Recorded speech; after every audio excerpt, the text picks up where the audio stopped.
ஐயனார் துணை சரியில்லை. அடுத்து வர எபிசோடில் நம்ம நிலாவோட ரூமில் சத்தம் கேட்டு எல்லாருமே போகிறாங்க. சேரன் இருந்துட்டு என்னாச்சு நிலா அப்படின்னு சொல்லிட்டு கேட்கவும், இங்கே பாருங்கண்ணே இங்கே குடிச்சிட்டு வந்து பிரச்சனை பண்ணிகிட்ருக்காரு அப்படின்னு சொல்லிட்டு நிலா வந்து நடந்த எல்லா விஷயத்தையும் வந்து சொல்கிறாங்க. டே சோலா, என்னடா காரியம் பண்ணிகிட்ருக்க? நீ எப்படா வீட்டுக்குள்ளே வந்த? நீ எதுக்கு நிலாவோட ரூமுக்கு போன அப்படின்னு சொல்லிட்டு சரண் வந்து சோழன் கிட்ட கேட்கவும், நான் என்ன நிலாவோட ரூமுக்கு போகக்கூடாது? நிலா யார்? என்னுடைய பொண்டாட்டி.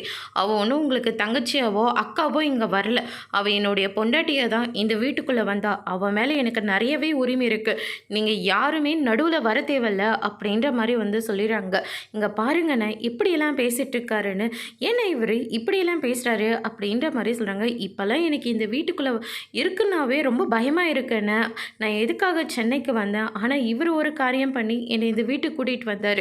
அதுக்காக இவருக்கு நான் எல்லா உரிமையும் கொடுத்துட்டேன்னு அர்த்தமா? நான் நடந்ததெல்லாம் ஒரு கல்யாணமாகவே ஏற்றுக்கல அப்படின்ற மாதிரி நிலா வந்து சொல்கிறாங்க. இதை கேட்டோன்னே சோழன் வந்து பயங்கரமாக கோவப்படுறாங்க.